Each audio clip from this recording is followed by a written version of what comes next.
and retired Justice of the Supreme Court, and to my fellow Americans. You know, start tonight by congratulating the 118th Congress and the new Speaker of the House, Kim McCarthy.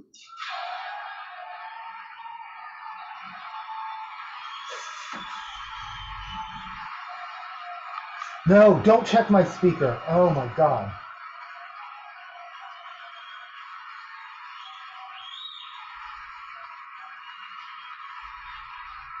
Speaker, I don't want to ruin your reputation. I look forward to working with you. I want to congratulate the new leader of the House Democrats, the first African-American minority leader in history, Hakeem Jeffries. McCarthy rolls his eyes, but he does clap. Jeffrey's looking spiffy in a pink tie. On Wednesdays they wear pink. No, it's only Tuesday. I'll be wearing that pink tie tomorrow. Bet. Congratulations to the longest serving leader in the history of the United States Senate, Mitch McConnell. Welcome, Mitch.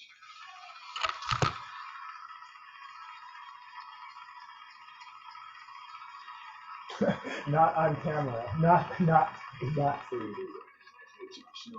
He doesn't stand. You know, another chairman is associated with the nominee. You know, I think on this time you have a slightly bigger majority. Not that much bigger. I tell you what, I want to give special recognition to someone who I think is going to be considered the greatest speaker in the history of the House, is Representative Nancy Pelosi.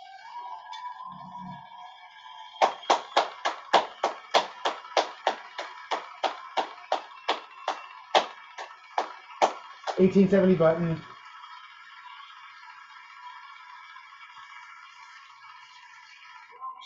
The story of America is a story of progress and resilience, of always moving forward, of never ever giving up. It's a story unique among all nations. We're the only country that has learned from every crisis we've ever entered stronger than we got into it. Look, folks, that's what we're doing again. 2 years ago, the economy was reeling. I stand here tonight after we created, with the help of many people in this room, 12 million new jobs. More jobs created in 2 years than any president's created in 4 years because of you all. This is your institution.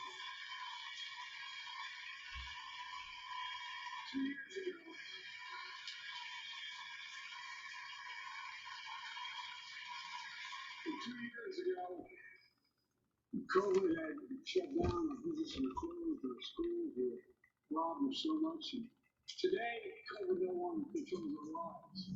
And 2 years ago, democracy faced its greatest threats in the Civil War. Today, though bruised, our democracy remains unbowed and unbroken.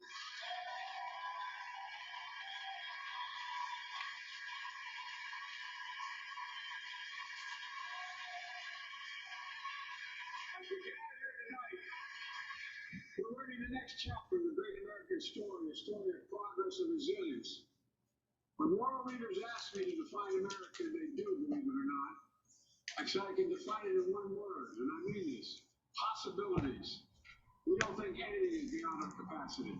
Everything is a possibility. You know, we're often told that Democrats and Republicans can't work together. But over the past 2 years, we've proved the cynics and naysayers wrong. Yes, we disagree plenty.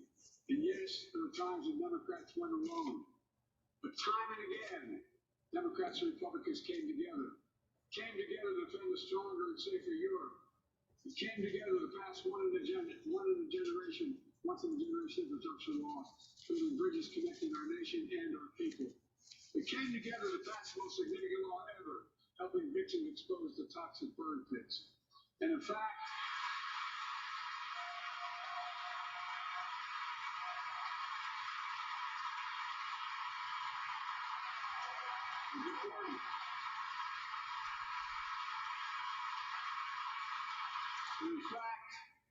I signed over 300 bipartisan pieces of legislation since becoming president. So you can just get a copy of this in advance, huh? You can just read it. You don't have to watch this. But you have to watch it to see his presentation. My Republican friends, we can work together Congress, there's no reason we can't work together and find consensus on important things in this Congress as well.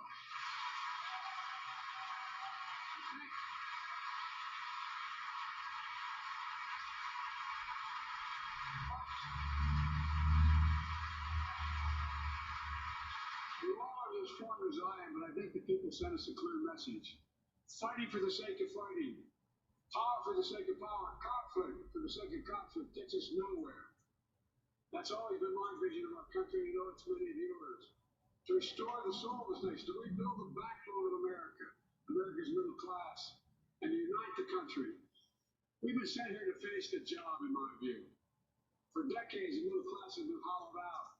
Yes. In more than, and I know one administration, but for a long time. Too many good paying manufacturing jobs moved overseas. Factories closed down. Once thriving cities and towns that many of you represent. Okay, but this is boilerplate shit, right? I mean, you're not going to bring back you're not going to bring back those manufacturing jobs, and if you do, you bring back middle class, upper middle class engineering jobs and robotics jobs. I don't know. To build an economy from the bottom up and the middle out, not from the top down. Because when the middle class does well, the poor have a ladder up, and the wealthy still do very well. Yes, still do obscenely well, actually, but we won't even worry about that until we get there. Right now, they're doing heinously, murderously well. I don't know how to describe. My dad used to say, Joey, a job's about a lot more than a paycheck. He's really going to say this. It's about a lot more than a paycheck. It's about your dignity. It's about respect. It's about being able to look your kid in the eye and say, honey, it's going to be okay, and mean it. And folks, so let's look at the results. We're not finished yet by any stretch of the imagination. When unemployment rate is at 3.4%, a 50-year low.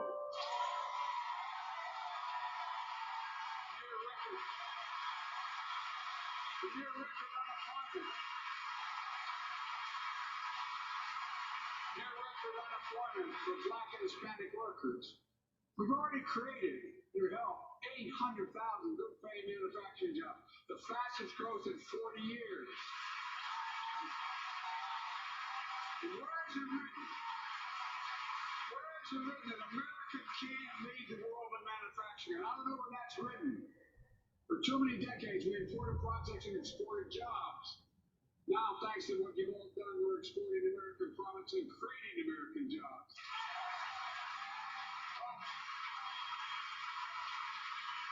Inflation.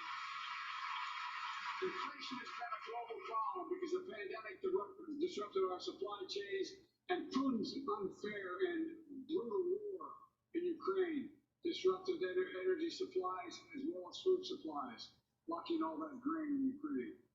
But we're better positioned than any country on earth right now. But we have more to do. But here at home, inflation is coming down. Janet, yeah. Here at home, gas prices are down $1.50 from the she's just like, don't look at me, don't, For the last 6 months, our take-home pay has gone up. Additionally, over the last 2 years, a record 10 million Americans applied to start new businesses. 10 million. Yeah, how many of those lasted a year though? We're not, we're just being, not just trying to be cynical, I'm being sincere. Many new businesses fail, that's fine, that's how it's always been, and lots of them have to fail for others to keep going, and for people, you know, it is what it is, but 10 million new businesses, how many of them succeeded? It's a valid question. Standing here last year, I shared with you a story of American genius and possibilities. Semiconductors, small computer chips the size of a fingerprint that power everything, from cell phones to automobiles and so much more. These chips were invented in America. Let's get that straight, they were invented in America. We used to make 40% of the world's chips. In the last several decades, we lost our edge. We're down to only producing 10%. Yeah, but you know how much chip manufacturer, those workers are paid like 12 cents a whatever, I'm sorry. chips. I mean, I understand manufacturing as a, American automobiles it is, it's just boilerplate to me. It appeals to middle America, but those aren't middle class jobs and never will be again in America, even if we bring them back. We can never let that happen again. That's why we came together to pass the Bipartisan Chips and Science Act.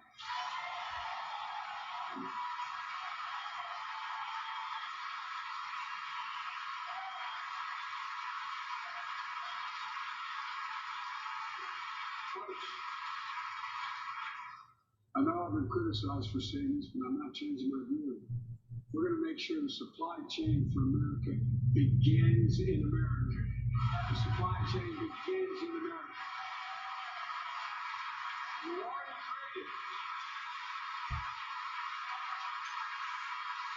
We've already created 800,000 new manufacturing jobs without this law, before the law kicks in. With this new law, we're going to create hundreds of thousands of new jobs across the country. I mean, all across the country. Throughout not just the coast, but through the middle of the country as well. That's going to come from companies that have announced more than $300 billion in investment in American manufacturing over the next few years. Outside of Columbus, Ohio, Intel is building semiconductor factories on 1,000 acres, literally a field of dreams. It's going to create 10,000 jobs on one investment, 7,000 construction jobs, 3,000 jobs in those factories once they're finished. They call them factories. Jobs paid an average of $130,000 a year, and many do not require a college degree. Well, yeah, no, I guess that is actually true.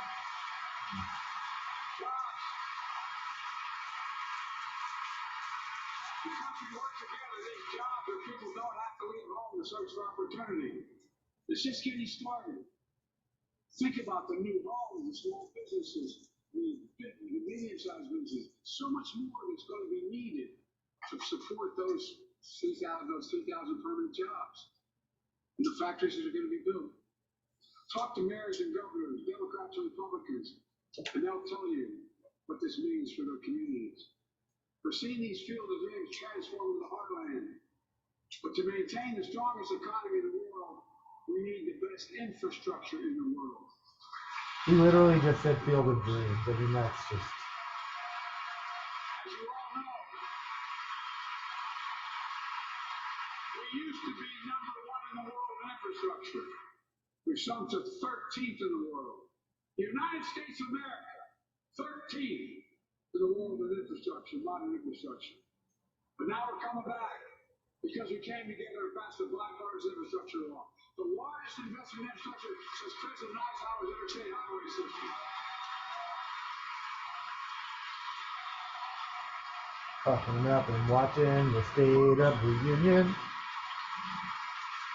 Already we've funded over 20,000 projects, including major airports from Boston to Atlanta to Portland. Projects that are going to put thousands of people to work rebuilding our highways, our bridges, our railroads, our tunnels, ports, airports, clean water, high-speed internet, all across America. Urban, rural, tribal. And folks, we're just getting started. We're just getting started. And I mean this sincerely. I want to thank my Republican friends who voted for the law. And my Republican friends who voted against it as well.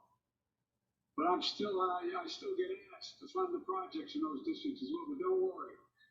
I promised I'd be a president for all Americans who will fund these projects. And I'll see you at the groundbreaking.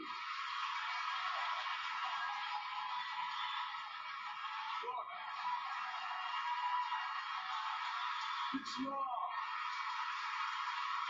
this law will further unite all Americans. Projects like Brent Spence Bridge in Kentucky over the Ohio River, built 60 years ago. Badly needed repairs, one of the nation's most congested freight routes, carrying $2 billion worth of freight every single day across the Ohio River. And folks, we're talking about fixing it for decades, but we're really finally going to get it done. I went there last month with Democrats and Republicans from both states to deliver a commitment of $1.6 billion for this project.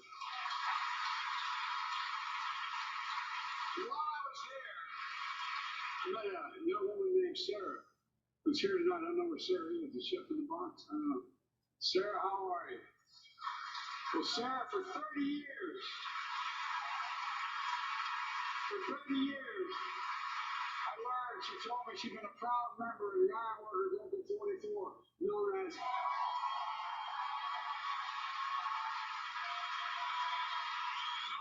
Cowboys in the Sky.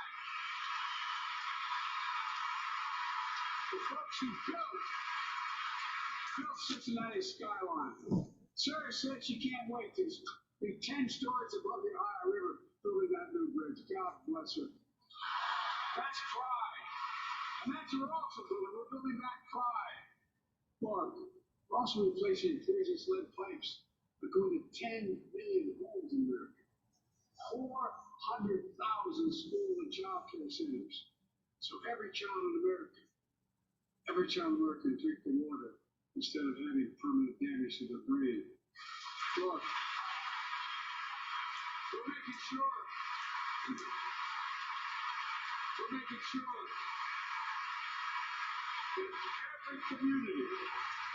every community in America has access to affordable high-speed internet. No parent should have to drive by McDonald's parking lot to help them do their homework online with their kids, which many thousands are doing across the country. And when we do these projects, and again, I get criticized for this, but I make no excuses for it. We're going to buy America. We're going to buy America.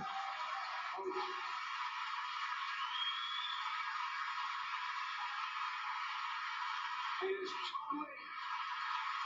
totally consistent with international trade rules. Buy America has been the law since 1933, but for too long, past administrations, Democrat and Republican, have fought to get around it. Not anymore. Tonight, I'm announcing new standards require all construction materials using federal infrastructure projects to be made in America. Made in America. I mean it.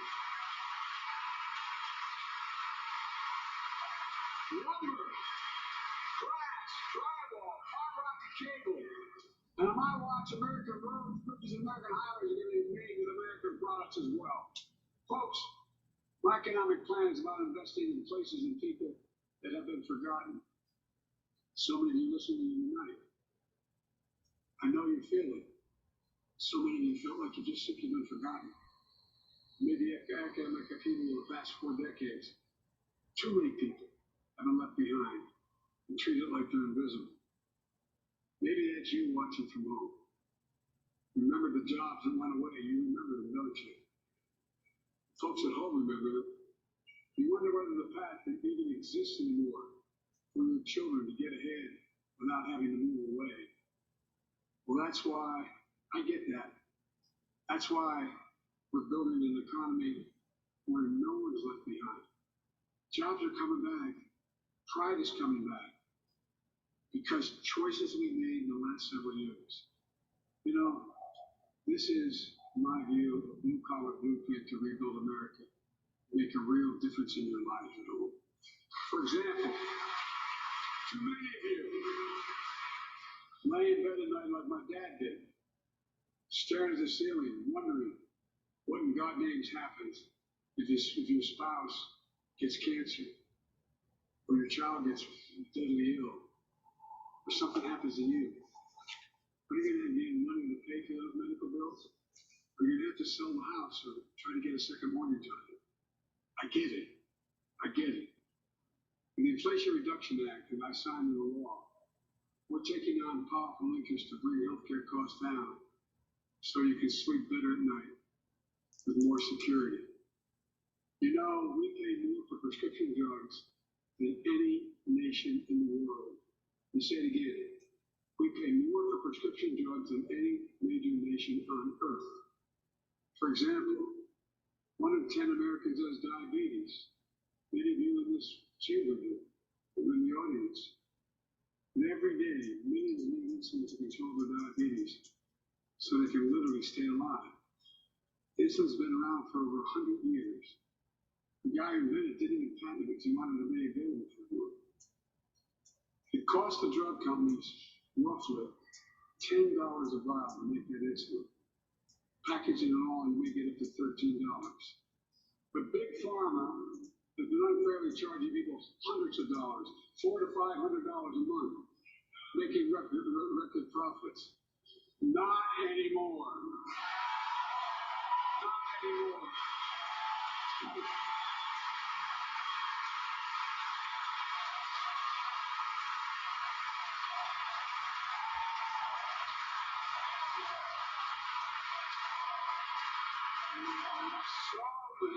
So many things that we did are only now coming to fruition.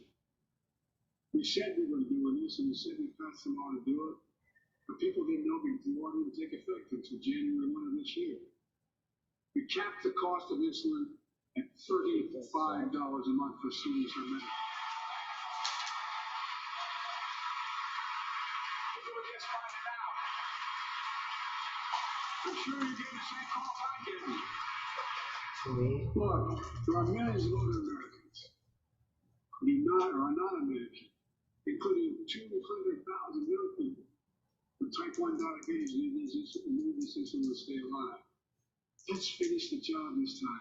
Let's cap the cost of insulin for everybody at $35. Yeah.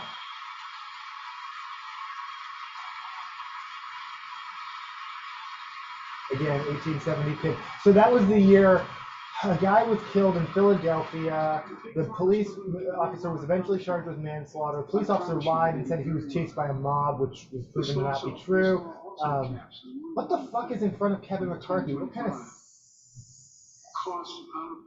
salad dressing through it? What the fuck? Okay. Anyway, whatever. No matter how much your drug costs are. You know what? You all know it. Many of you, including my family, have cancer. You know the drugs can range from $10, $11, $14, $15,000 for the cancer drugs.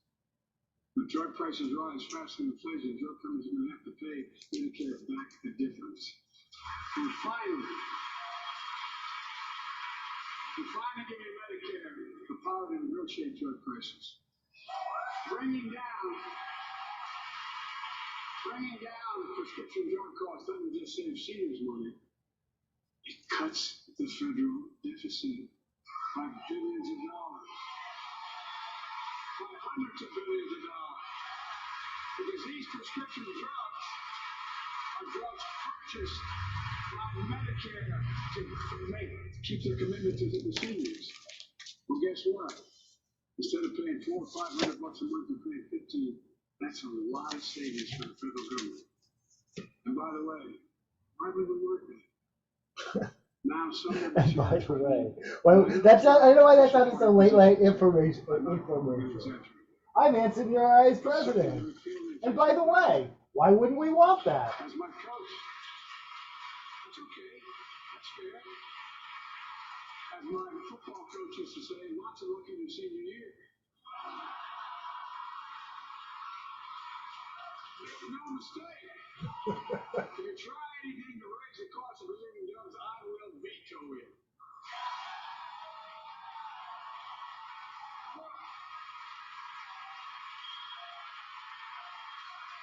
I'm pleased to say more American health insurance now than ever in history. A record 16 million people are enrolled in the Affordable Care Act.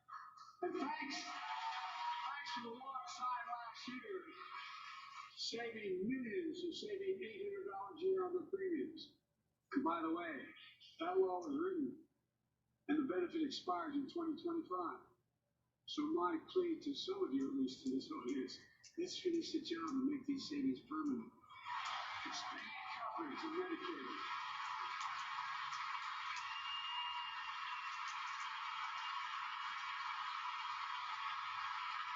Look, the Inflation Reduction Act is also the most significant investment ever in climate change.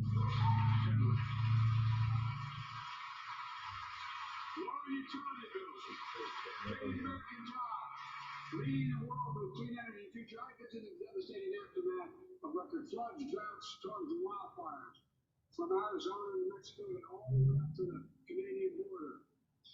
More timber has been burned, or I've observed from helicopters, than the entire state of Missouri. And we don't have global warming? Not a problem.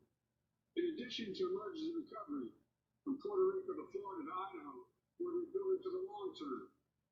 New electric grids are able to weather major storms and not prevent those forest fires. Roads and water systems will stand the next big flood. Clean energy to cut pollution and create jobs in communities often left behind. We're going to build 500,000 electric vehicle charging stations installed across the country by tens of thousands of IBW workers. So Henry Truman was the name of the unarmed black man who was killed in 1870. To purchase electric vehicles and efficient appliances, Not energy-efficient Teslas. appliances. Historic conservation efforts to be responsible stewards of our land. Let's face reality. The climate crisis doesn't care if you're in a red or blue state. It's an existential threat. We have an obligation, not to ourselves, but to our children and grandchildren, to confront it. I'm proud of how America at last is stepping up to the challenge. We're still going to need oil and gas for a while. But guess what? No, we do. But there's so much more to do. We got to finish the job.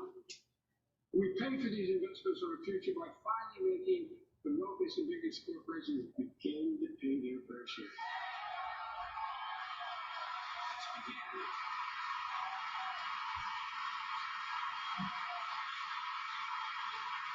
Look, I'm a capitalist. But pay your fair share. I think a lot of you at home agree with me and many people that you know. The tax system is not fair. It is not fair. Word. Not word I'm a capitalist, but word. The idea that in 2020, 55 of the largest corporations in America, the Fortune 500, made $40 billion in profits and paid zero in federal taxes? Zero? Folks, simply not fair. But now, because of the law I signed, billion-dollar companies have to pay a minimum of 15%. God love them. 15%. That's less than the next pays.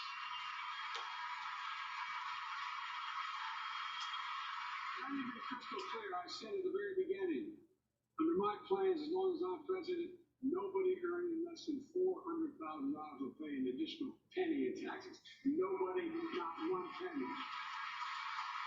Let's finish the job. There's more to do. We have to reward work, not just wealth. That's his fucking campaign slogan. Finish the job.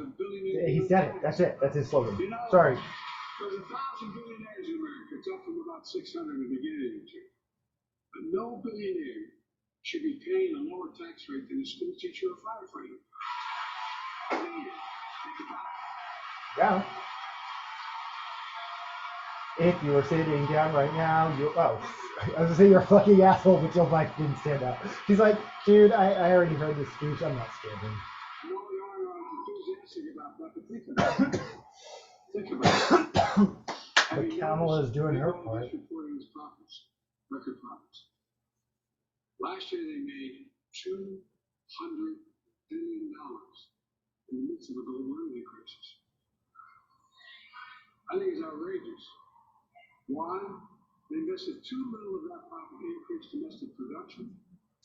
And when I talked to a couple of them, they said, we're afraid we're going to shut down all the oil refineries anyway, so why should we invest in it? I said, we're going to need oil for at least another decade. And that's going to exceed the average. We're going to need it. Production. If they had, in fact, invested in the production to keep gas prices down, instead, they used the record profits to buy back their own stock. That was a moment. Corporations ought to do the right thing. That's why I propose we quadruple the tax on. Stay away from oil. Stay away from energy. Stay away from. Yep.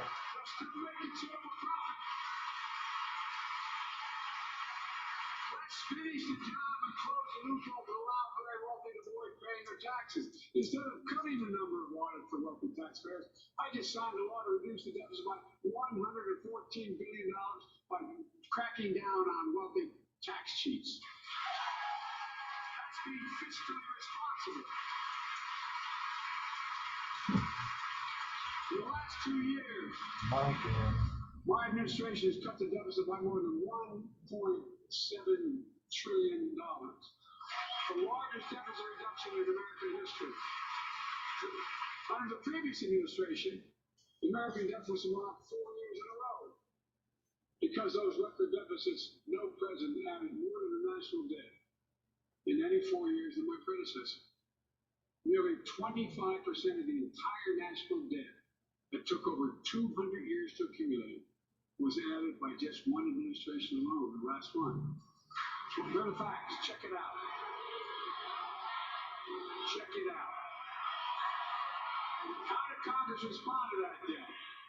They did the right thing. They lifted the debt ceiling 3 times without preconditions of crisis. They paid the American bill to prevent an economic disaster in the country. So tonight I'm asking the Congress to follow suit. Let's commit here tonight to the full faith and credit of the United States of America will never ever be questioned. Some of my Republican friends want to take the economy hostage. I get it. Unless I agree to their economic plans. All of you at home should know what those plans are. Instead of making the wealthy pay their fair share, some Republicans want Medicare and Social Security sunset. I'm not saying it's a majority.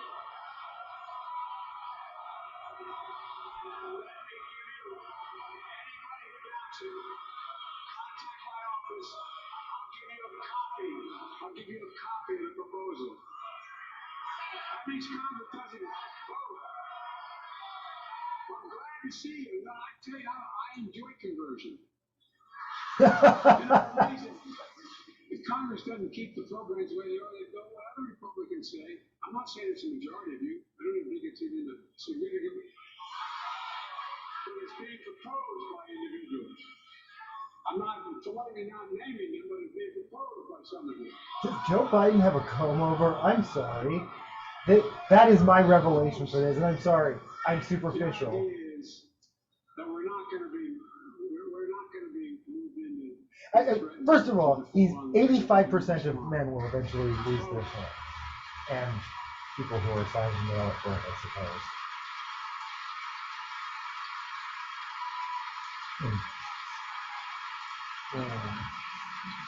So, folks, as we all apparently agree, Social Security and Medicare is off the books now, right?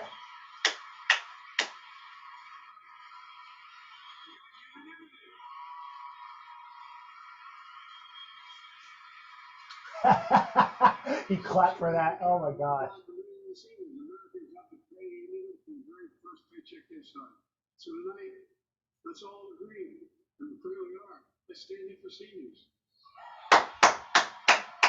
Kevin McCarthy, actually. Okay, good. Stand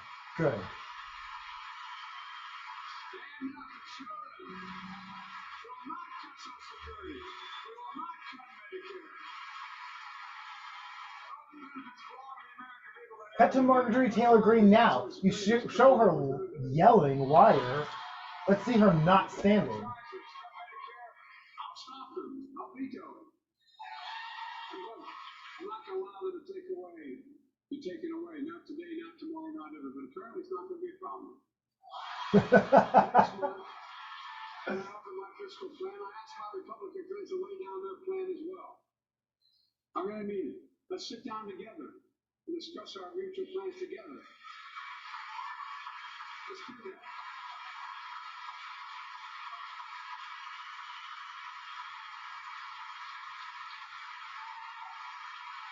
I can tell you, the plan I'm going to show you is going to cut the deficit by another $2 trillion. They won't cut a single bit of Medicare or Social Security. In fact, we're going to extend the Medicare Trust Fund at least 2 decades. That's going to be the next argument. How do we keep it selling, right? Well, we'll not raise tax on anyone making under $400,000, but We'll pay for it the way we talked about too, by making sure that the wealthy and big corporations pay their fair share. Look. Here's the deal. We're just taking advantage of the tax code. We're taking advantage of the American consumer. Here's my message to all of you out there. I have your back. We're already preventing Americans from receiving surprise medical bills, stopping $1 billion surprise bills per month so far. We're protecting seniors' life savings by cracking down on nursing homes that commit fraud, endanger patient safety, prescribe drugs that are not needed. Millions of Americans can now save thousands of dollars because they can finally get a hearing aid over the counter without a prescription. Look, capitalism without competition is not capitalism. It's extortion. It's exploitation. Last year, I cracked down with the help of many of you on foreign shipping companies that were making you pay higher prices for every good coming into the country. I signed a bipartisan bill that cut shipping costs by 90%, helping American farmers, businessmen, and consumers. Let's finish the job. Pass the bipartisan legislation to strengthen antitrust enforcement and prevent big online platforms giving their own products an unfair advantage.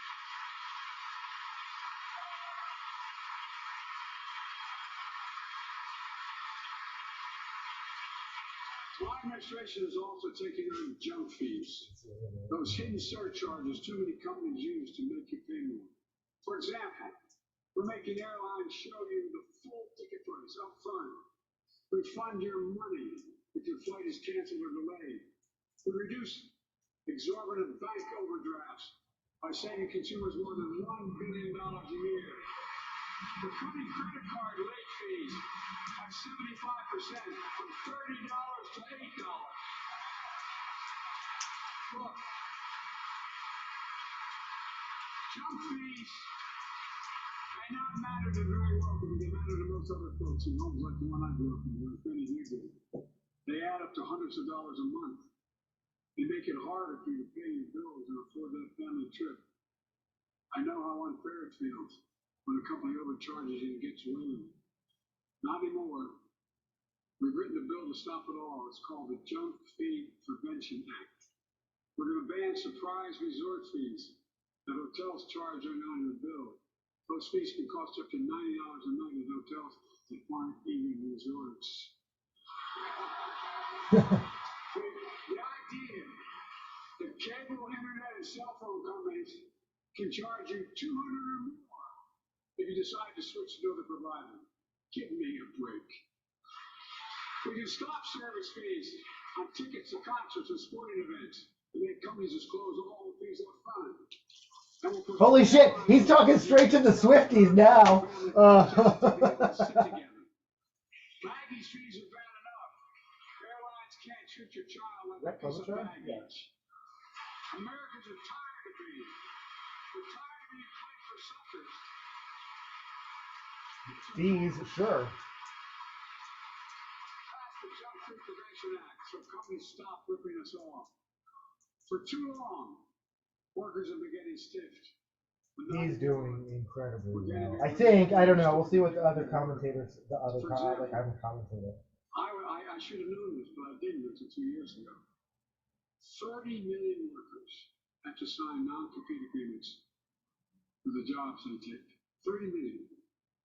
So a cashier at a burger place can't walk across town and take the same job at another burger place and make a few bucks more.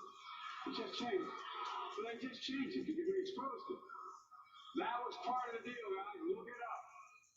But not anymore. We're banning those agreements so companies have to compete for workers and pay them what they're worth. And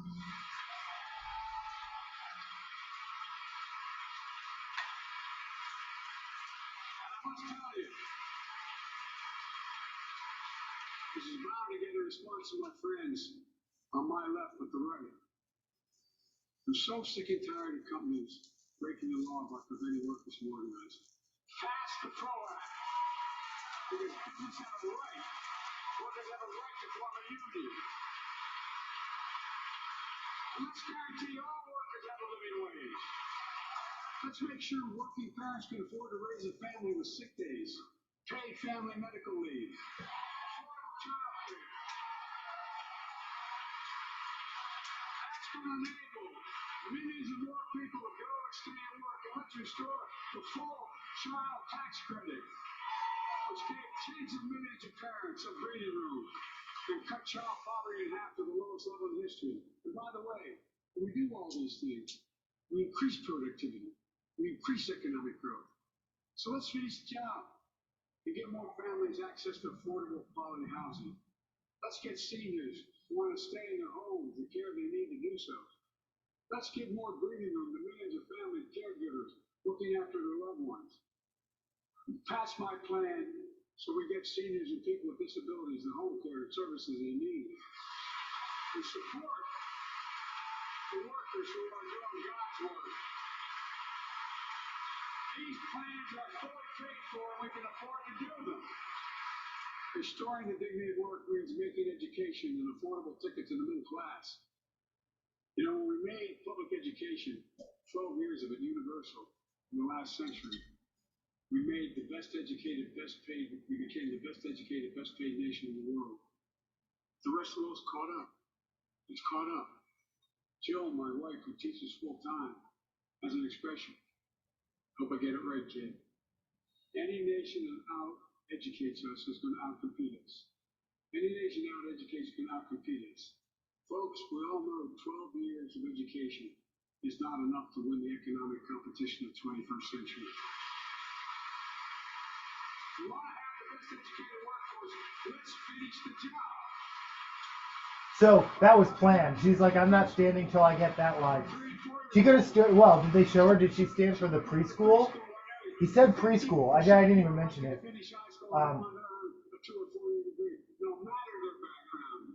Obama was the first sitting president to say preschool. Is that correct?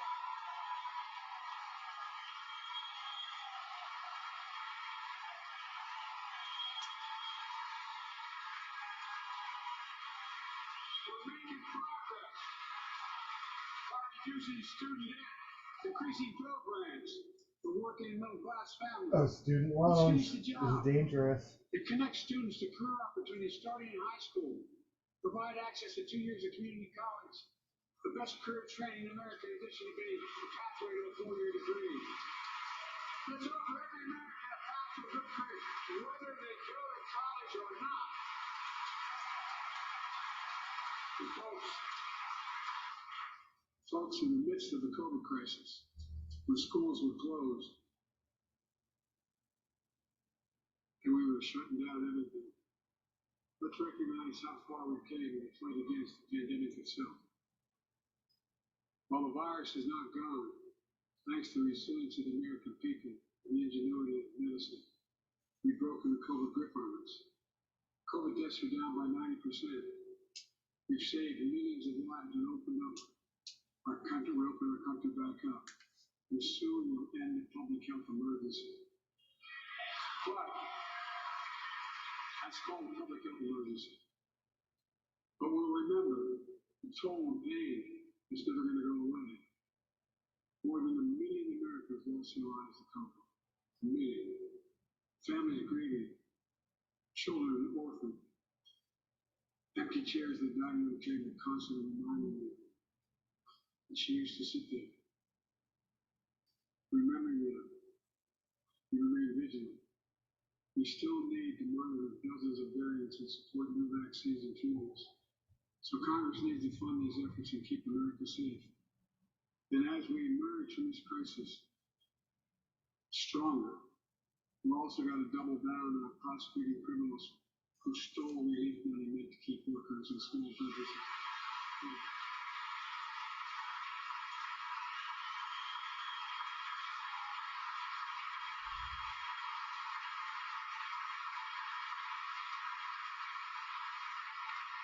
Before I came to office, you remember, during that campaign, the big issue was about inspector generals who would protect taxpayers' dollars from the sideline. They were fired. Many people said we don't need them. And fraud became rampant. Last year, I told you the watchdogs are back. Since then, we've recovered billions of taxpayers' dollars. Now let's triple the anti-fraud strike force going after these criminals, double the statute of limitations on this crime, and crack down on identity fraud by criminal syndicates stealing billions of dollars from the American people. And the data shows that every dollar we put into fighting fraud, the tax rate gets back at least 10 times as much. It matters. It matters. Look, COVID left his scars, like the spike in violent crime in 2020, first year of the pandemic. We have an obligation to make sure all people are safe. Public safety depends on public trust, as all of us know. But too often that trust is violated. Join us tonight with the parents of Tyree Nichols. Welcome.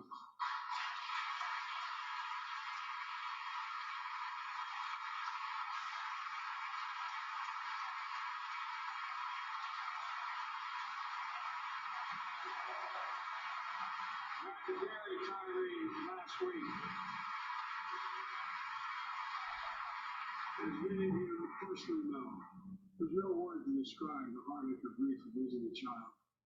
But imagine if you lost that child at the hand of the law.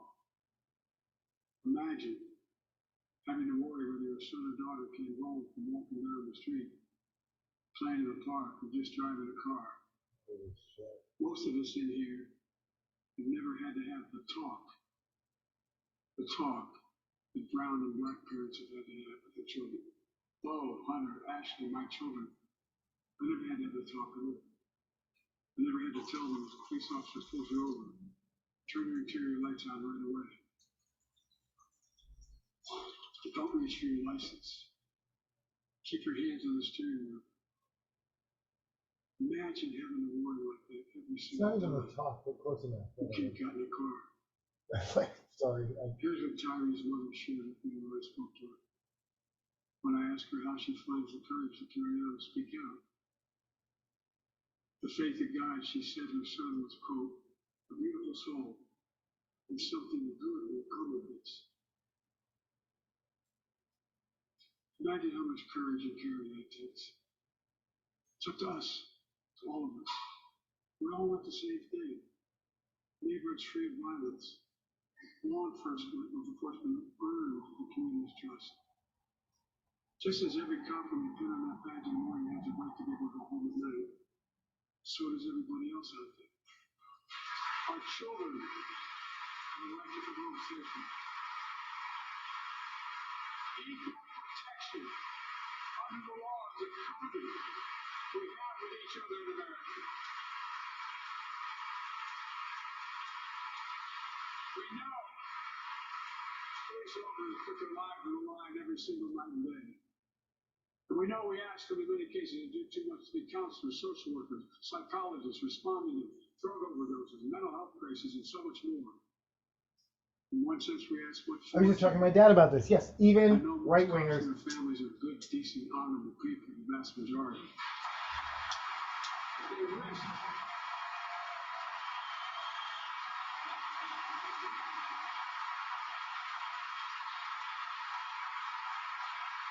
And they risk their lives every time they put that shield on. But what happened to Tyree in Memphis happens too often. We have to do better. Give law enforcement the training they need. Hold them to higher standards. Help them succeed in keeping them safe. We also need more first responders and professionals. They're still not, no. Substance abuse challenges. More resources to reduce violent crime and gun crime. More community intervention programs. More investment in housing, education, and job training. All this. Okay, no, okay. Even Kevin McCarthy stood up for that, actually. The police departments violate the public trust. They must be held accountable.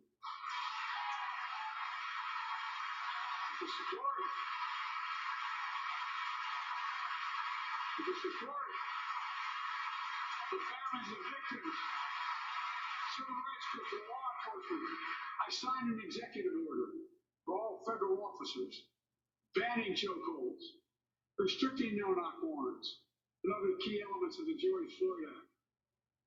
Let's commit ourselves to make the words of Tyler's mom true. Something good must come. Do you say from Tyler? this. Something good. And all of us.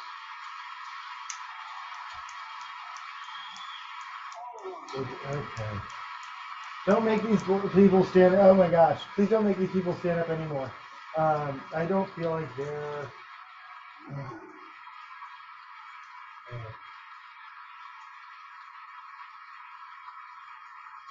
Which is difficult and simple.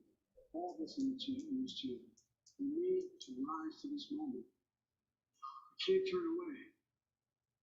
Let's do what we know in our hearts. We need to do. Let's come together to finish the job of police reform. Do something. Do something. That was a plea of parents who lost their children involved. I met with every one of them. Do something about gun violence. Thank God. Thank God we did. Passing the most sweeping gun safety law in 3 decades. That includes things like what the majority of responsible gun owners already support. Enhanced background checks for 18 to 21-year-olds. Red flag laws, keeping guns out of the hands of people who are a danger to themselves and others. But we know our work is not done. Joining us tonight is Brandon Say, a 26-year-old hero. Brandon put his college dreams on hold to be at his mom's side. His mom's side when she was dying from cancer. And Brandon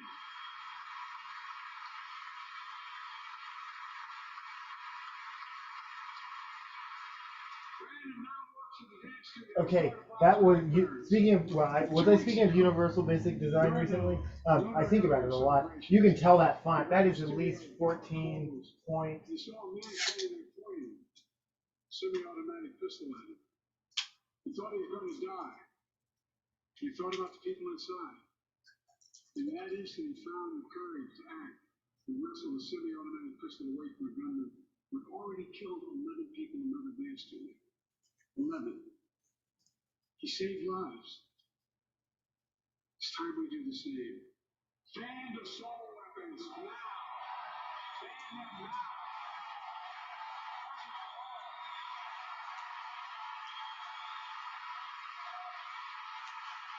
I had the fight to do that in 1994. For 10 years, that ban was law, mass shootings went down. After we let it expire in the Republican administration, mass shootings tripled. Let's finish the job and ban these assault weapons. And let's also come together on immigration. Make it a bipartisan issue once again.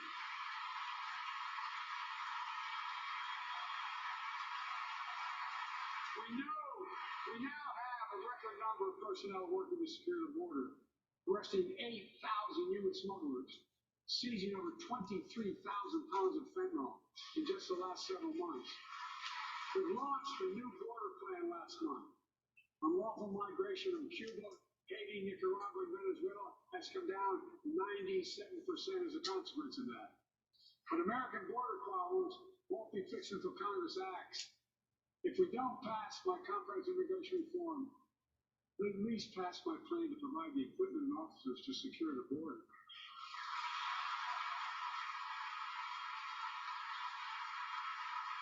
And a pathway to citizenship for dreamers, those on temporary status, farm workers, essential workers. Here in the people's house, it's our duty to protect all the people's rights and freedoms. Congress must restore the right and the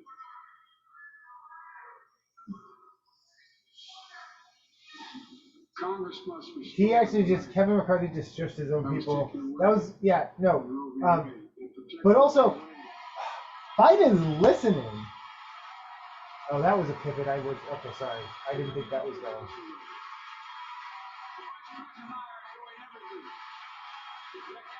I get mad when people say Roe v. Wade. Roe v. Wade was a law that almost stood for 50 years but didn't. We need to talk Dobbs-Jackson. We are in the Dobbs-Jackson era. Roe v. Wade is history now, unfortunately. It's something in history books, and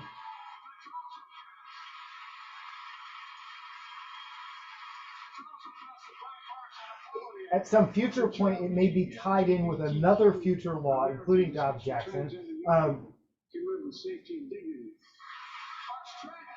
Sorry, I'm missing what he's talking about because I'm ranking myself. Who is that? But she is what? Oh, is that Kristen Cinema? Is that Kristen Cinema? But the power of our example.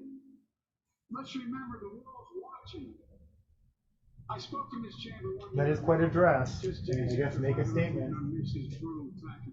Go big or go home. A murderous assault. Walking images of death and destruction Europe suffered in World War II. Putin's invasion has been a test for the ages. Test for America.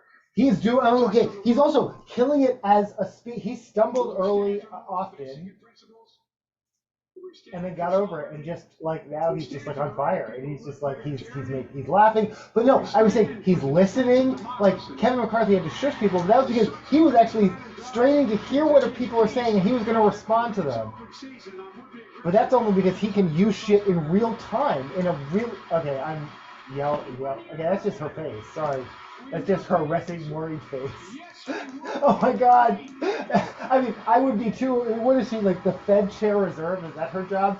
But that would be my face too. We did what America always does at our best. We led. We united NATO. We built a global coalition. We stood against Putin's aggression. Sorry, I'm rambling. We stood with Ukrainian people That's the point. You can watch the State of the Union by itself, or you can watch it with my rambling commentary. Just our nation, but the courage of our people. Our ambassador is here. United. He's like, we'll not try that name right at this exact moment. He knows what he's doing. I do think he said Tyler instead of Tyree at one point, but he did not attempt, nor did he get her name wrong, and that's good. His mom, I saw their names on screen, and I saw this woman's name on screen, and I'm like, don't attempt these names, but. Our nation is working for more freedom, more dignity, more peace, not just in Europe, but everywhere. Before I came to office, the story was about how the scroll will explain who they are. And America's failing in the world. Not anymore. We made clear, and I make in my personal conversations with many, the President Xi, that we seek competition, not conflict. But I will make no apologies that we're investing to make America stronger.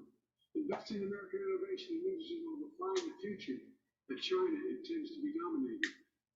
Investing in our alliances. Yeah. I was like, that's her resting word face. Now she's actually suppressing yawn. So, yeah, she's over it now. Whatever she was worried about, she's over it now. Stability and deter aggression.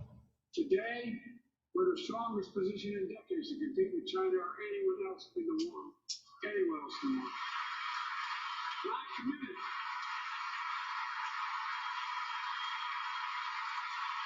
They're not going to clap at anything because it's not appropriate. So. But American interests to benefit the world, but make no mistake about it. As we made clear last week, if China threatens our sovereignty, we will act to protect our country, and we did. Neither are the judges, by the way, I've noticed. Of which Brett Kavanaugh is always seated in the front. Why the fuck? What is that? What? Should unite all of us. We face serious challenges across the world. But in the past 2 years, democracies have become stronger, not weaker. Autocracies grow weaker, not stronger. Name me a world leader who changed places with Xi Jinping. Name me one. Name me one.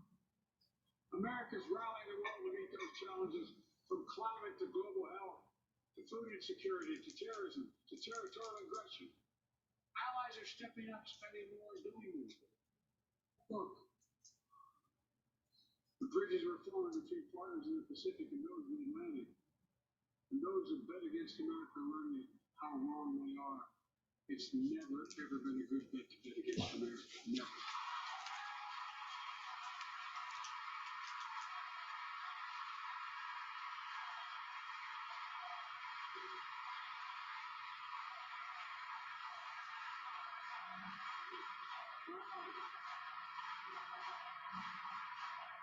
When I came to office, most assured that bipartisanship is impossible. I never believed it. That's why a year ago I offered unity legislation last year. We made real progress today. We passed a law making it easy for doctors to prescribe effective treatments for opioid addiction. We passed the gun safety law making historic investments in mental health. We launched the ARPA-H drive for breakthrough in the fights against cancer, Alzheimer's, and diabetes, and so much more. We passed. He's nodding because those are bipartisan passed bills. That is your success too.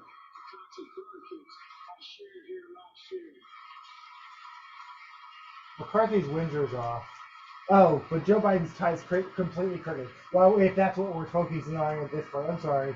I'm losing the thread of the plot. And now I'm just trying to see where people are situated in the room. Joining us tonight is a father named Doug from Newton, New Hampshire. Well, also Doug's name. Okay, come on. You need to have said it. Now you needed to have said everyone else's name.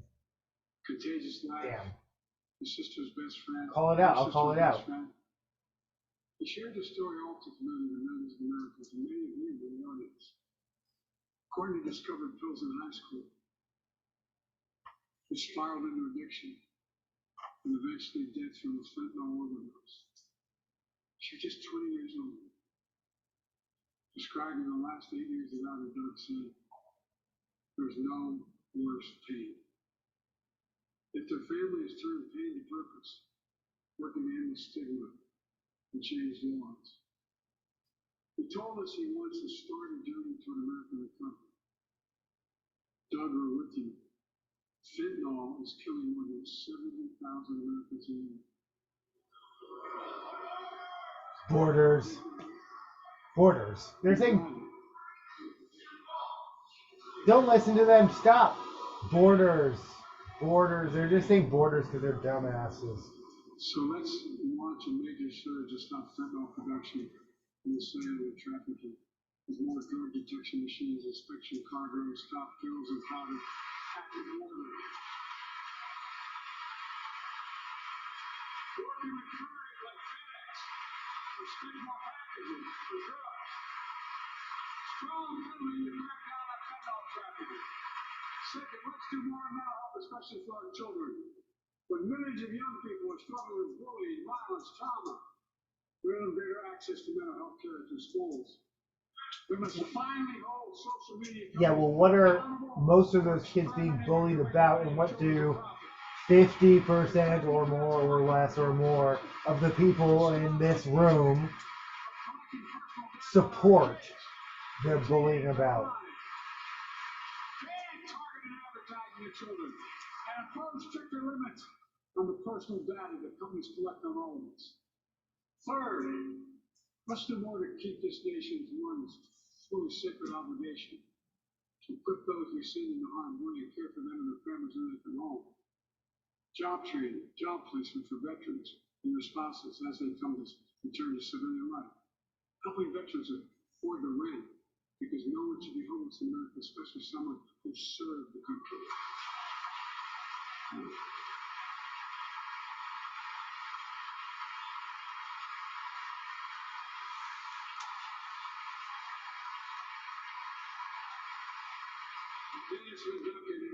Dennis McDonough's here, the VA. We had a first bill's discussion asking to take the job. Right, he did.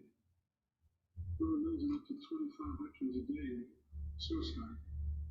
Now we're losing 17 a day to the silent scourge of suicide. 17 veterans a day are committing suicide. More than all the people being killed in the wars. Folks, VA is doing everything we can, including expanding mental health screening, training programs that recruits veterans to help other veterans understand what they're going through, get them the help they need. We got to do more. And fourth, last year, Jill and I reignited the cancer moonshot. And I was able to start when President Obama asked me to lead our administration on this issue. Oh, gotta stop nodding your head as soon as you said Obama. Make your eyes look dead. At least by 50% in the next 25 years. Kevin McCarthy is trying really hard to appear reasonable. Is Kevin McCarthy a contender? Well, not this year, but for president, I mean, he's looking really hard to just look reasonable. An Irishman and a daughter of immigrants from Panama. They met and fell in love in New York City and got married in the same chapel as Italy they got married in New York City. Kindred spirits. He wrote us a letter. Maybe I'm missing how many. We need to see what percent of the names he attempted, mangled, and didn't even try. Like, yeah. But I didn't hear any attempts or mangles, which is what. Yeah, I feel like some names he just didn't even try. 11 rounds of radiation. But also, again, I think the farther he gets into the speech, one kidney removed, given a 5% survival rate. He wrote how in the dark. I'm not hearing a stutter, but I read something about a stutter. Sorry, I'm talking. Yeah, well, again, if you just want to watch the speech, watch the fucking speech. He read Joe's book describing how he found his cancer journey and how he tried to steer moments of joy. Listen to the sonic, spark it up, and be sure. For them, that glitter of joy was the half smile of their baby girl. It meant everything to them. They never gave up hope. No lady never gave up hope. She turns 4 next month. Oh, okay, good. Okay. All right. No, I don't know why I thought, yes, let's all stand up for she turns 4. I don't know why I thought. Let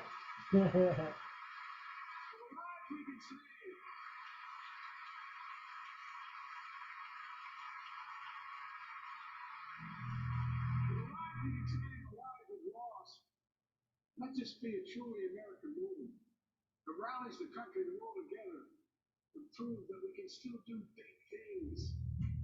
20 years ago, in the leadership of President Bush and countless advocates and champions, he undertook a bipartisan effort through PEPFAR to transform the global fight against HIV/AIDS. It's been a huge success. We fought big, we fought hard, we moved. Me too. Yeah, no. Okay, he's doing. Oh my God, Joe, do it.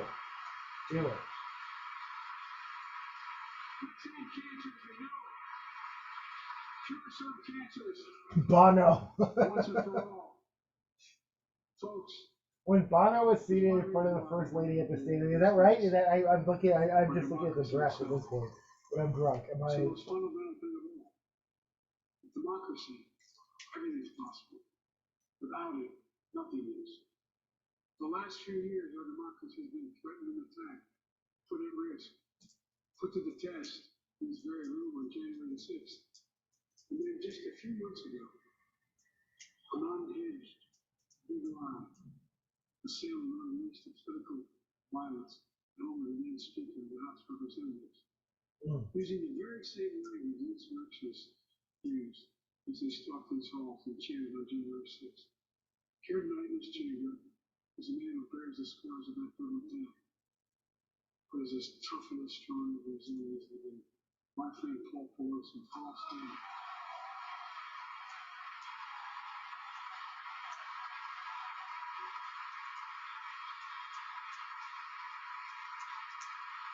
Who's not seated next to his wife? Who's seated next to Bono and Jill Biden? Oh.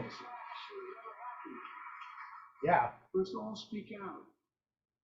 Oh, who's also wearing a hat and door, but I'll just give it to her. Oh, because he was fucking cracking the head with his. Never mind. We have to hold the rule of law and show trust in our institutions of democracy. We must give hate and extremism in any form no safe harbor. Won't stand for that.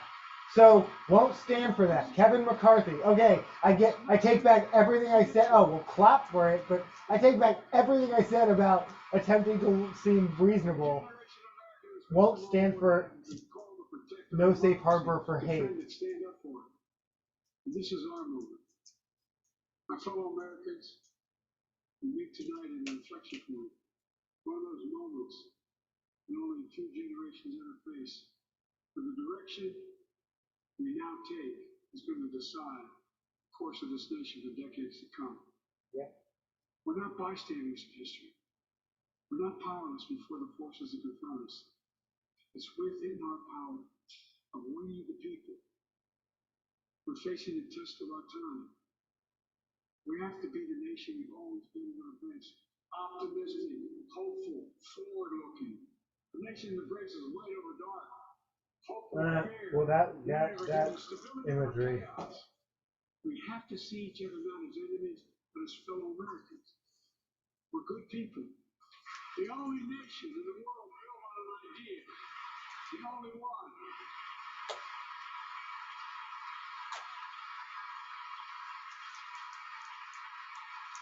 Other nations are defined by geography, ethnicity. We're the only nation based on an idea. That all of us, every one of us, is created equal in the image of God.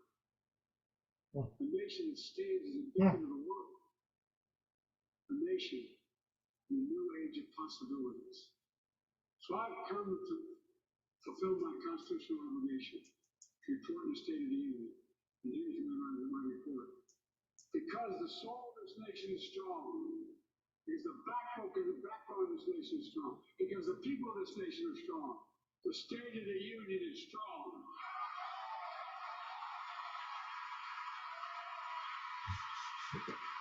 Kevin McCarthy, one clap, hold my hand, not sure. I'm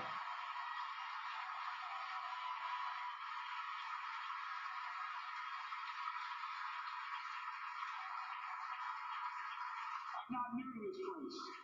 I stand here tonight and serve as long as about any one of you has ever served here.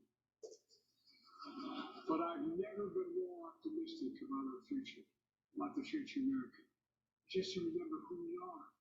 We're the United States of America, and there's nothing beyond our capacity. So, in the last 10 minutes. Yep, exceptionalism in God. Okay. Thanks, Joe. Thanks, Joe. I won't stand for that either, Jill. President Biden, in a roughly hour and 15-minute speech, the State of the Union. He is not the only voice in that chamber tonight. He got some words of encouragement from the left side of the aisle and some words of criticism from the other side of the aisle tonight that seemed to, at times, relish mixing it up, at other times seemed to be a little taken off guard. What was an energetic, speedy, boisterous crowd at the times, unruly, but it was a spicy State of the Union. That was a spicy, Savannah Guthrie, that was a spicy State of the Union. The messaging was disciplined. I just was writing this down. He was very much focused on a lot of middles, right? The middle class, the middle of the electorate, the middle of the country. He was really trying. Poor George Washington. Yeah, standing around with a bunch of black guys, but also, well, no, never mind. Also talking to a white guy. That Al Sharpton, man? The white guys who will absolutely interrupt. Spending more time on junk fees than the fight on the border, spending more time on some of those and a lot of domestic issues and talking about overseas, which in Washington, that was okay. That was a lot. Should have done more on this and more on that. But this was a case where you could. I know she patted his back. Okay, no, we don't. No hate. Oh, photo ops. He touched both sides of her face though in a more affectionate way. But he's jolted. He's the president. He just got to say, see though. But he just kissed that guy. Was that Miles Drentel?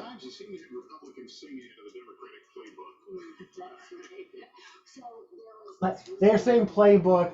I said boilerplate, but same difference. He literally said Field of Dreams. He literally said Field of Dreams. But he also spoke of right wing. What was the other one? What was the George Bush? And then he quoted him, and then he. Right. They said no, and he said okay. And I can tell you the top Democrats are texting me now and saying that they thought that was one of the strongest moments of this speech. Because, as one person said to me, for anyone questioning his lucidity, he was sharp and quick with the GOP in that moment. He took it. No, I agree. Yes. No, I agree. That was a very smart move, and that's why later in the speech he was actually looking. You could hear him looking. He is balding in the back, and that's fine. You could hear him looking for another opportunity to do that. And that's why he was listening to the point where other people had to shush or hiss at people to get them to stop talking or shouting. But no, he found it with borders, and then he did it. He was like, "Yeah, let's do more." And yeah, I don't care. It's completely. That is 100% non-bipartisan. You want to put more technology at the borders to screen for fentanyl? Yeah, put whatever technology is available to do that. I don't think it's all coming in at the borders, but if that's the case, let's prove that. Let's prove, oh wow, we spent all this money on this technology, and now that's not even where it's coming in from. But yeah, I don't even object to spend because the money's going to be spent on something anyway. Yeah, whatever. As long as it's not spent on fucking cops. And he talked about police reform. He talked about guns. Oh, I'm shouting over all of them. Oh, now he's standing and smiling with the generals, even though they weren't. How come they're allowed? Oh, maybe. Well, I want to see if they. I want to see other angles. Did they clap at any point? Are they allowed to clap? Was that protocol? I didn't see the judges, the Supreme Court judges who were apparently there. Or those, and I never saw one close up of those Supreme Court judges either. And I'm like, really? Those are. I don't want to say celebrities, but those are recognizable faces that belong on national television, whether we like those.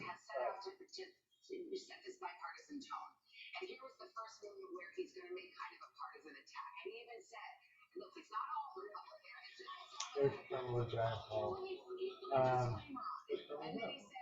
Oh, is he?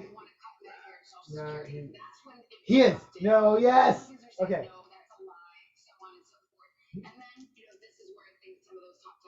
I don't know why I got so really excited. I'm shipping them, even though he's married, and that's like not appropriate at all. Like, yeah, no. And I'm already like, no. How do you? It's a workplace. How do you? I hug coworkers. These are people I work with. No. But the affection can look weird if you don't know the relationships or whatever.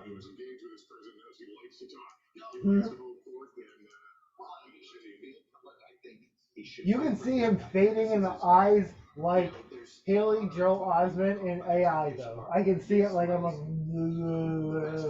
Oh, also completely unrelated.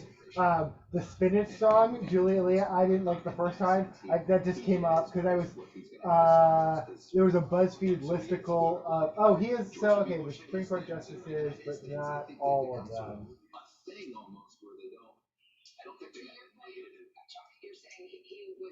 He was at his political center.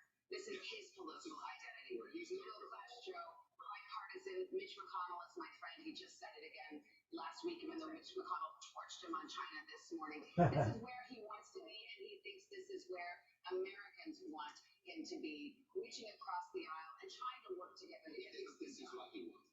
He believes this is what he wants. This is why he's president in that moment. It's the deal he cut. But the middle now, there are some that are questioning whether he's always got his eye on. No, I am the farthest of the left as it goes, and I think his strategy is smart. I think that speech worked. I think it did. Yeah, no, I think that worked in all time zones. This is the kind of president he's wanted to be for the last 2 years. I spoke with one Democrat who was in that room there before the speech. He said he wanted to see a vigorous speech from President Biden. He didn't back down right after the speech, and that was the kind of speech they wanted to see. Republicans, I think, would have wanted to hear more about common Republican talking points, and I think you would hear in response in just a little bit, including on the border and immigration. This is a big issue, and this is okay. He didn't address those. Really animated when the president started talking about the opioid crisis and fentanyl, and you heard Republicans push back and say it's the border, and at one point somebody else just and he said, and he responded to that with, "We will address that." Yes, I think he did it. I think he did well, but I don't think that's the clip that's gonna make it on the Fox News. The remark that the president made about Social Security, which clearly seemed designed to kind of trap Republicans. It didn't seem designed to trap it. They started shouting at him, and I felt like he pretty much used that in real time. Marjorie Taylor Greene repeatedly chanting that the president was a liar. She said at one point that China is spying on us. Democrats gave as good as they got here. You also had that side of the chamber loudly cheering on the president, kind of working a call and response dynamic. And some of this energy even began before the president came into the room. There was an exchange that caught my attention and a lot of eyes in the chamber when Mitt Romney was coming down the center aisle. He exchanged words with George Santos, the freshman Republican congressman who's been caught up in so much controversy. Romney told Santos that Santos should not be a member of Congress. Santos responded to Romney in some degree. Romney telling our Senate producer Frank Thorpe that he didn't even hear what Santos said back to him, but Romney kind of with that strong rebuke of Santos, whom he has publicly rejected in the past, but came face to face with when Santos was in an aisle seat. So even before the president came into Let's NBC News Live. Let's put George Santos, who probably won't, who is literally a story of the week, side by side with the president of the United States of America. Are you comparing and contrasting, or are you literally just comparing and contrasting? Encounter between the two men there, and then his constituents, some of them, showed up on Capitol Hill today. That's right. To say we don't want him in Congress. And interesting because here Mitt Romney is senator, just taking the opportunity. We're not lip readers, but there's been some reporting that he said something about him being an embarrassment and it doesn't belong here. Mitt Romney's becoming our political ombudsman for America these days. He's sort of like not knowing that he's just going to call it. We definitely gave him the death stare. And I think it shows divides not only within the chamber, but within the Republican Party.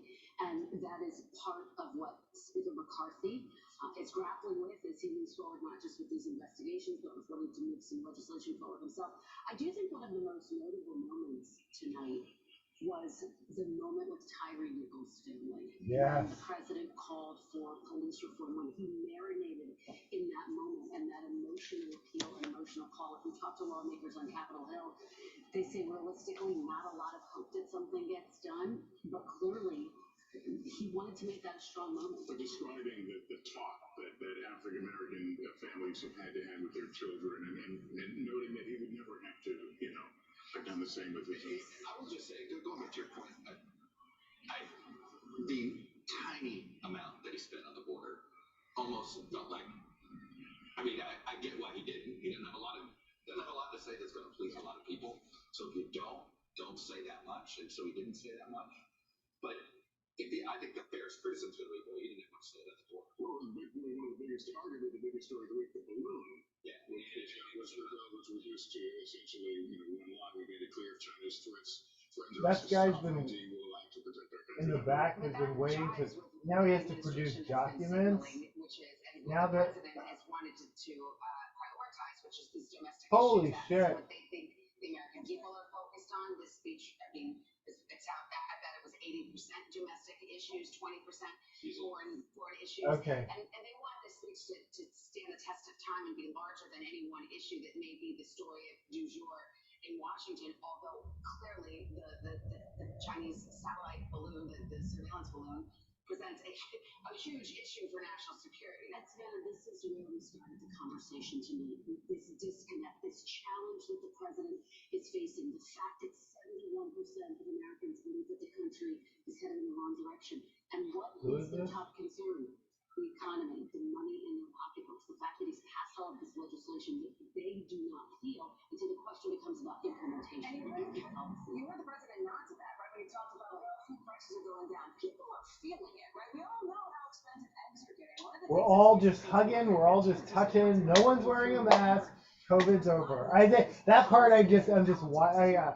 In my world, I still wear masks. I work with somebody who double masks. It's what people are wearing, for example. And Savannah, you talk about the issues that the president wants to get across domestically, like police reform. Did she just literally just duck because she saw? Oh, me too.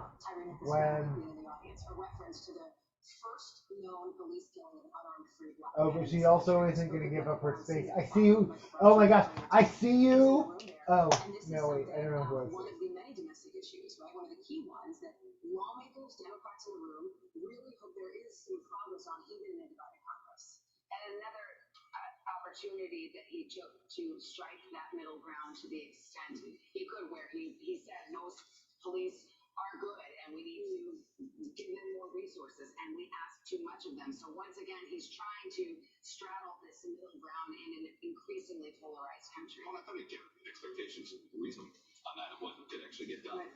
By the way, if you're looking for the re-election theme, I think we know what it is, or at least what the speechwriter meant it to be, which is let's finish the job. Yes, I said that. I called that. Finish the job. Why does he want a second term? He wants to finish the job. You can tell if there was any hint, it was that. Now, you might argue, and the way he delivered it, he didn't deliver that phrase, which was all over the speech. Let's finish the job. He didn't hit it probably the way the speechwriter maybe thought. But I do think if you're looking for your 2024, finish the job. Oh, I didn't catch that. Let's finish the job versus finish the job. This guy's rewriting the no, that's funny. But no, I am adding these to these are the notes. I'm gonna obviously talk about this with my dad. So one more. Change. He's going to be in Wisconsin and Florida, two key battleground states, so we might get a little bit feistier and a little bit less bipartisan presidents. All right, so things are close. This is also like.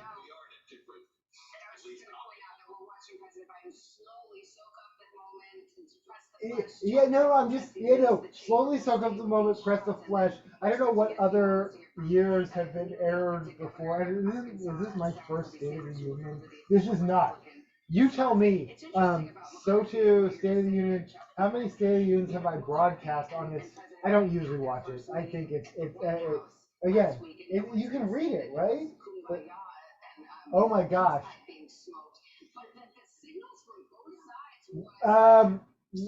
Everything about that last sentence made me. Oh, this woman who just previous. Okay, I see who's standing right behind. I don't know what her name is, but I see her with her haircut. And I say this with respect to both of them.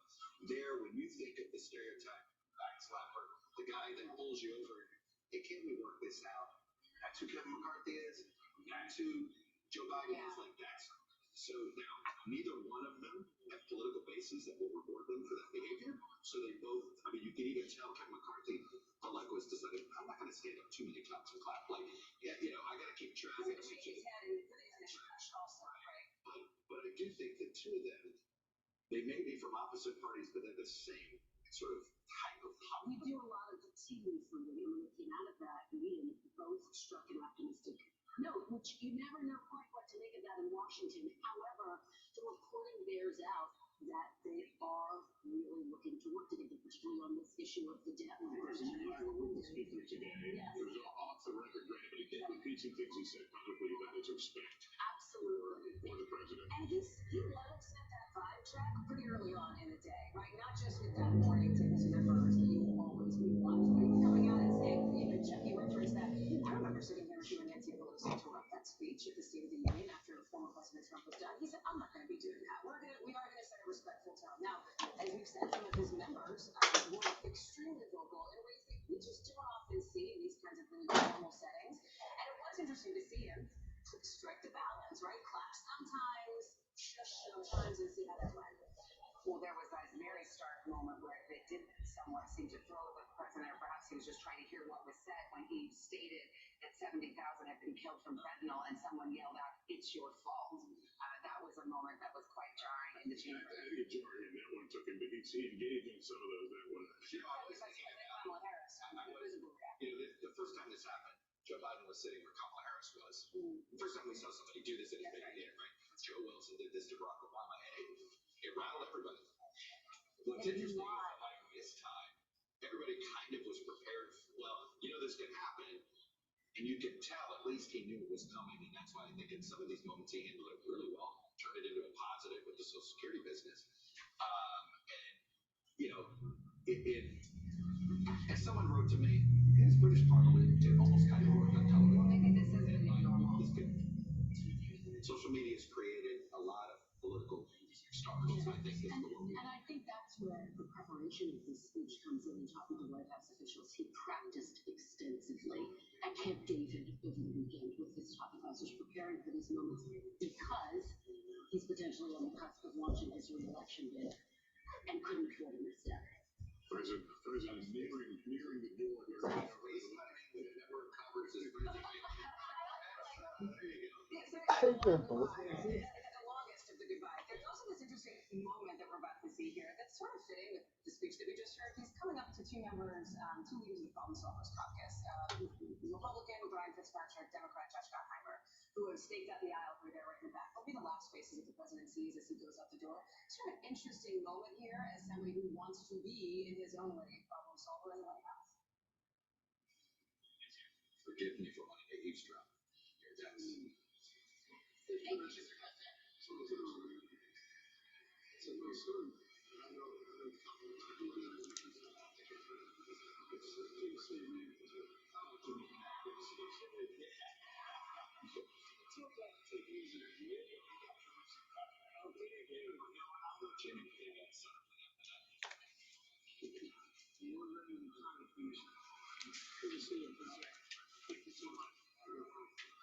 I know it was a little bit critical over the weekend regarding the Chinese.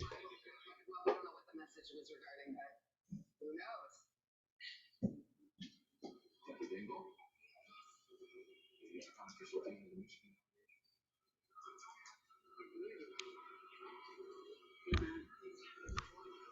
Peter Alexander is at the White House for us, and now, Peter, it's a road show. President Biden's going to hit some swing states this week and start selling these plans. Yes, that's exactly right. So while we head to Wisconsin, we'll focus on job creation. Obviously, Wisconsin, the key battleground ahead in 2024. Then he heads to Florida on Thursday to focus on topics that were contentious tonight: Social Security and Medicare, and his efforts to lower prescription drug costs. Notably, Florida, the home state of two possible 2024 challengers, the former president Donald Trump and the Republican governor there, Ron DeSantis. You know, for anybody who had real questions about Joe Biden's ability to do another 4 years or his ability to deliver a speech, I'm struck by the fact that his speech tonight was longer than any of the State of the Union addresses that Barack Obama gave during his 8 years in office, focusing, really on bipartisan. Yeah, but longer isn't always better. But no.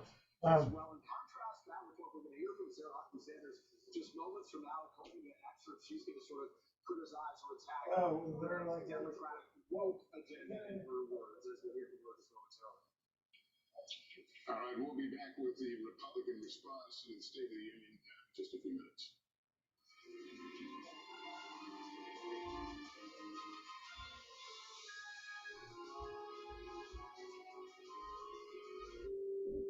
Boop. Well, I'm not 100% sold yet. Me neither. It's fine, love. She's not interested. I get it. Not everyone wants to save money. I don't know. Renters and homeowners can bundle and save. For what? Bora Bora? Or green? Okay, you know what? I'm in. She's all yours. Want some tacos? What? I'm not really in there. Yeah, you're right. Some messy on the napkins, those different toppings. Actually, I'm in. Yeah, you are.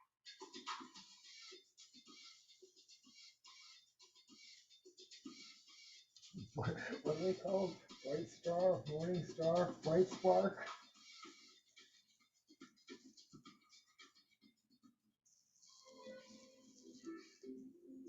Snap your W-2 and file Fed and state for free.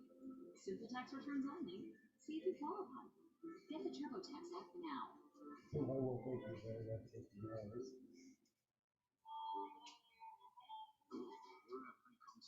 Caramel, vanilla, but not a whole bunch. Orange custard, Turkish crown, cookies, and not running in 16 shade. Also have a lot. So it's 46%, 50%.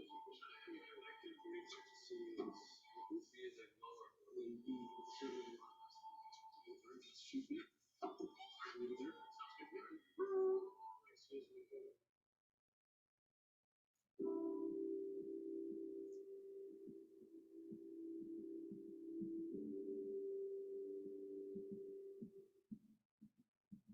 For Dateline Premium, subscribe now. I'm just watching ads.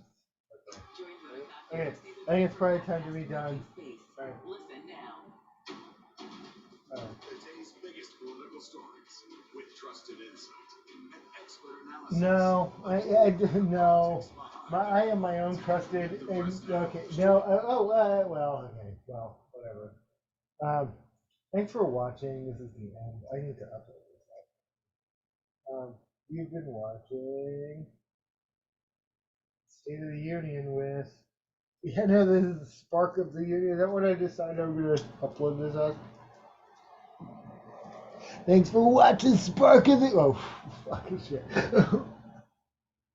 Spark of the Union, man. No.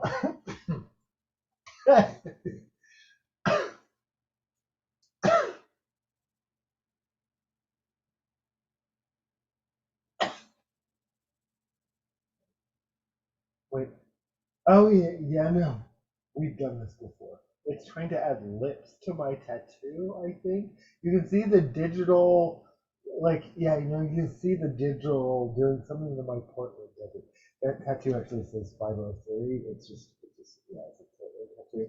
But something about it makes, yeah, no, I don't know what it thinks it is, but it tries to, like, I have a lip and eyebrow, and actually eyebrow enhancer because I have no eyebrows.